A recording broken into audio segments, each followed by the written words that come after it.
Hi ನಮಸ್ಕಾರ. ದ್ವಿತೀಯ PUCಯ 2ನೇ ವಾರ್ಷಿಕ ಪರೀಕ್ಷೆ ನಾಳೆ ನಿಮಗೆ 6/5/2026 ದಿನಾಂಕದಂದು ಎಕನಾಮಿಕ್ಸ್ ಪರೀಕ್ಷೆ ಇರುತ್ತೆ. ಅದಕ್ಕೆ ಸಂಬಂಧಪಟ್ಟಂಥ MCQಗಳು ಹಾಗೆ ಖಾಲಿ ಬಿಟ್ಟ ಸ್ಥಳಗಳು ಹೊಂದಿಸಿ ಬರೀರನ್ನ ಈ ಪ್ರಶ್ನೆ ಪತ್ರಿಕೆಯಲ್ಲಿ ತಿಳ್ಕೊಳ್ಳೋಣ. ಸೊ ವಿಡಿಯೋ ತುಂಬ ಇಂಟ್ರೆಸ್ಟಿಂಗ್ ಆಗಿರುತ್ತೆ ಹಾಗೆ ಯೂಸ್ಫುಲ್ ಆಗಿರೋದ್ರಿಂದ ವಿಡಿಯೋನ ಎಲ್ಲಿ ಕೂಡ ಸ್ಕಿಪ್ ಮಾಡಿದೆ ಕೊನೆಯವರು ನೋಡಿ. ಸೊ ಲಾಸ್ಟ್ ಚಾನ್ಸಲ್ಲಿ ನಾವು ಇವ್ನು ನೋಡಿಕೊಂಡ್ರೆ ಸಾಕು, ನಿಮಗೆ MCQ ಅಲ್ಲಿ 10 ಅಂಕ ಸಿಗುತ್ತೆ. ಸರಿಯಾದ ಉತ್ತರವನ್ನು ಆರಿಸಿ ಬರೆಯಲ್ಲಿ ಬೇಡಿಕೆ ರೇಖೆ ಮಧ್ಯ ಬಿಂದುವಿನಲ್ಲಿ ಸ್ಥಿತಿಸ್ಥಾಪಕತ್ವ ಅಂತ ಕೊಟ್ಟಿರ್ತಾರೆ. ಇದು ಮಾಡಲ್ ಕ್ವೆಶ್ಚನ್ ಪೇಪರ್ 1ರಲ್ಲಿ ಇದೆ. ಸರಿಯಾದ ಉತ್ತರ ಆಪ್ಷನ್ಸ್ ಅದಕ್ಕೆ ಸಿ, 1ಕ್ಕಿಂತ ಹೆಚ್ಚು ಇರುತ್ತದೆ. ಹಾಗೆ ಎರಡನೇ ಪ್ರಶ್ನೆ ಇಂಪಾರ್ಟೆಂಟ್ ಇರುತ್ತೆ. ಕಾಬ್ ಡಗ್ಲಾಸ್ ಅವರ ಉತ್ಪಾದನೆ ಬಿಂಬಕ ಸೂತ್ರ option C Q = bracket x1 alpha x2 beta ಅಂತ ಆಗಿರುತ್ತೆ. ಇನ್ನು ಮೂರನೇ ಪ್ರಶ್ನೆ ಪರಿಪೂರ್ಣ ಪೈಪೋಟಿ ಮಾರುಕಟ್ಟೆಯಲ್ಲಿ ಕೊಳ್ಳುವರು ಮತ್ತು ಮಾರವರು ಆಪ್ಷನ್ಸ್ ಬಿ ಬೆಲೆ ಪಿಡಿಯುವರಾಗಿರ್ತಾರೆ. ಭಾರತದಲ್ಲಿ GDPಯನ್ನು ವರದಿ ಮಾಡುವ ಸಂಸ್ಥೆ, ಇದು ವೆರಿ ಇಂಪಾರ್ಟೆಂಟ್ ಇರುತ್ತೆ. ಇದು PPT ಎಕ್ಸಾಮಲ್ಲಿ ಕ್ವೆಶ್ಚನ್ ಪೇಪರ್ ಆಗಿರುತ್ತೆ. ಆಪ್ಷನ್ಸ್ ಅದಕ್ಕೆ ಅಂದರೆ ಎ NSSO ಆಗಿರುತ್ತೆ.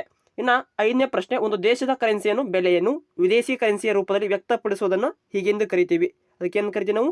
ಸೊ ವಿದೇಶಿ ವಿನಿಮಯ ದರ ಆಗಿರುತ್ತೆ. Option C right answer. ಇನ್ನು ಖಾಲಿ ಬಿಟ್ಟು ಸ್ಥಳ ನೋಡ್ಕೊಳ್ಳಿ. ಕೇಂದ್ರೀಯ ಆಯೋಜಿತ ಆರ್ಥಿಕತೆಯಲ್ಲಿ ಎಲ್ಲ ಪ್ರಮುಖ ನಿರ್ಧಾರಗಳನ್ನು ಸರ್ಕಾರ ತೆಗೆದುಕೊಳ್ಳುತ್ತೆ. ಡ್ಯಾಶ್ ABC ರೇಖೆಯು ಅಂದರೆ ABC ರೇಖೆಯು ಕನಿಷ್ಠ ಬಿಂದುವಿನಲ್ಲಿ SMC ರೇಖೆಯು ABC ರೇಖೆಯನ್ನು ಕೆಳಗಿನಿಂದ ಛೇದಿಸುತ್ತದೆ. ಎಂಟನೇ ಪ್ರಶ್ನೆ ಡ್ಯಾಶ್ ತೆರಿಗೆ ಅಂದರೆ ಘಟಕ ತೆರಿಗೆಯು ಸರ್ಕಾರವು ಉತ್ಪನ್ನ ಪ್ರತಿ ಘಟಕದ ಮಾರಾಟದ ಮೇಲೆ ವಿಧಿಸುವ ತೆರಿಗೆ ಆಗಿದೆ. ಒಂಬತ್ತನೇ ಪ್ರಶ್ನೆ M1 ಮತ್ತು M2ಗಳನ್ನು ನಾವು ಅದಕ್ಕೆ ಸಂಕುಚಿತ ಹಣ ಎಂದು ಕರಿತೀವಿ. ಇನ್ನು 10ನೇ ಪ್ರಶ್ನೆ ಸರ್ಕಾರವು ಆದಾಯವನ್ನು ಆಧರಿಸಿ ವಿಧಿಸುವ ತೆರಿಗೆಗಳನ್ನು ನಾವು ಒಟ್ಟು ತೆರಿಗೆಗಳು ಎನ್ನುತ್ತೇವೆ. ಅವುಗಳನ್ನು ನೋಡ್ಕೊಳ್ಳಿ. ಹೊಂದಿಸಿ ಬರೀ ಪ್ರಶ್ನೆಗಳು 5ಕ್ಕೆ 5 ಪಡ್ಕೊಳ್ಬೋದು. ಸರಳ ಬೇಡಿಕೆ ರೇಖೆ ಅನ್ನೋದೇನಿರುತ್ತೆ ಇಡೀ ಬ್ರಾಕೆಟ್ P = A ಮತ್ತು BP ಆಗಿರುತ್ತೆ. MR ಅನ್ನೋದು ಡೆಲ್ಟಾ TR ಮತ್ತು ಡೆಲ್ಟಾ Q ಆಗಿರುತ್ತೆ. ಮರು ಖರೀದಿ ಒಪ್ಪಂದ ಅನ್ನೋದು ರೆಪೋ ಆಗಿರುತ್ತೆ. ಉಳಿತಾಯ ಅನ್ನೋದು Y-C ಆಗಿರುತ್ತೆ. ಹೂಡಿಕೆ ಅನ್ನೋದು ಬಂಡವಾಳ ಖಾತೆ. ಸೊ ಅಷ್ಟು ನೋಡ್ಕೊಳ್ಳಿ. ಇನ್ನು 1 ಅಂಕದ ಪ್ರಶ್ನೆಯಲ್ಲಿ CPI ವಿಸ್ತರಿಸಿ ಕನ್ಸ್ಯೂಮರ್ ಪ್ರೈಸ್ ಇಂಡೆಕ್ಸ್ ಗ್ರಾಹಕ ಬೆಲೆ ಸೂಚ್ಯಂಕ ಆಗಿರುತ್ತೆ. ಇಲ್ಲಿ ಪೂರೈಕೆ ಎಂದರೇನು, ಕೊರತೆ ಬೇಡಿಕೆ ಅರ್ಥವನ್ನು ಬರೆಯಿರಿ, ರಫ್ತುಗಳ ಅರ್ಥವನ್ನು ಬರೆಯಿರಿ ಅಂತ ಇಂಪಾರ್ಟೆಂಟ್ ಇರ್ತವೆ. ಇನ್ನು 2 ಅಂಕದ ಪ್ರಶ್ನೆಯಲ್ಲಿ ಬೇಡಿಕೆ ನಿಯಮ ಎಂದರೇನು, ಪ್ರತಿಫಲಗಳ ಪ್ರಮಾಣದ ವಿಧಗಳನ್ನು ತಿಳಿಸಿ, ತುಂಬಾ ಇಂಪಾರ್ಟೆಂಟ್ ಇರ್ತವೆ. ಅವುಗಳನ್ನು ನೋಡ್ಕೊಳ್ಳಿ. ಇನ್ನು ಪುಕ್ಕಟೆ ಸವಾರಿ ಎಂದರೆ ಯಾರು, ಅವರನ್ನು ಏಕೆ ಕರೆಯುತ್ತಾರೆ, ತುಂಬಾ ಇಂಪಾರ್ಟೆಂಟ್ ಆಗಿರ್ತವೆ. ಸೊ ಇನ್ನು ಅಲ್ಲಿ 4 ಅಂಕದ ಪ್ರಶ್ನೆಯಲ್ಲಿ ಉತ್ಪಾದನಾ ಸಾಧ್ಯತಾ ಗಡಿಯನ್ನು ವಿವರಿಸಿ, ಒಟ್ಟು ತುಷ್ಟಿಗುಣ ಮತ್ತು ಸೀಮಾಂತ ತುಷ್ಟಿಗುಣ ನಡುವಿನ ವ್ಯತ್ಯಾಸವನ್ನು ತಿಳಿಸಿ. ಇನ್ನು TPL APL MPL ಅನ್ನು ಕಂಡುಹಿಡಿದ ಒಂದು ಬಾಕ್ಸ್ ಇದೆ, ನೋಡ್ಕೊಳ್ಳಿ.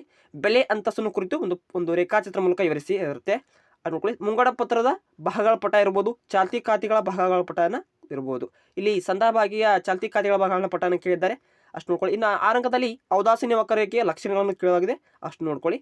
ಬಿಟ್ಟರೆ ಸಮಗ್ರ ಆರ್ಥಿಕ ಅನನ್ಯತೆಗಳನ್ನು ನೋಡಿ, ಅದು ನೋಡ್ಕೊಳ್ಳಿ. ಬಿಟ್ಟರೆ SMC ರೇಖೆ ಕಂಡುಹಿಡಿದಿರುತ್ತೆ. SMC TVC AC AVC SSC ಅವುಗಳ ಒಂದು 6 ಅಂಕದ ಪ್ರಶ್ನೆ ಇದೆ. ವಾಣಿಜ್ಯ ಬ್ಯಾಂಕ್ಗಳ ಮೇಲೆ ಲಾಲಾನ ಕುರಿತು ಒಂದು ಕಥೆಯನ್ನು ಬರೆದಿರುತ್ತೆ, ಅದನ್ನು ನಾನು ಯೂಟ್ಯೂಬ್ನಲ್ಲಿ ಹಾಕಿದ್ದೆ ನೋಡಿ, ಅದನ್ನ ನೋಡ್ಕೊಳ್ಳಿ ಸಾಕು. ಇನ್ನು ಇಲ್ಲಿ ನಿಮಗೆ PVK ಪ್ರೆಸೆಂಟ್ ಓರಿಯೆಂಟ್ ಕ್ವಶನ್ಸ್ ಇದೆ 10 ಅಂಕದ ಪ್ರಶ್ನೆಯಲ್ಲಿ, ನಾವು 2ರಲ್ಲಿ 1 ಬರೆದ್ರೆ ಸಾಕು. ಸೊ ಇಲ್ಲಿ ಗೋಧಿಯ ಸಂಬಂಧಪಟ್ಟಂಥ ಮೌಲ್ಯಗಳನ್ನು ಕಂಡುಹಿಡಿದಿರುತ್ತೆ, ಅಷ್ಟು ನೋಡ್ಕೊಳ್ಳಿ. ಸೊ ನೀವು ಸರ್ಕಾರ ಕೊಟ್ಟಿರುವಂಥ 3 ಮಾದರಿ ಪ್ರಶ್ನೆ ಪತ್ರಿಕೆನ ಸರಿಯಾಗಿ ಓದಿಕೊಳ್ಳಿ. ಸೊ ನಾನು ನಿಮಗೆ ಈ ವಿಡಿಯೋನ 2:30ಕ್ಕೆ ಕಂಪಲ್ಸರಿ ವಿಡಿಯೋನ ಅಪ್ಲೋಡ್ ಮಾಡ್ತೀನಿ.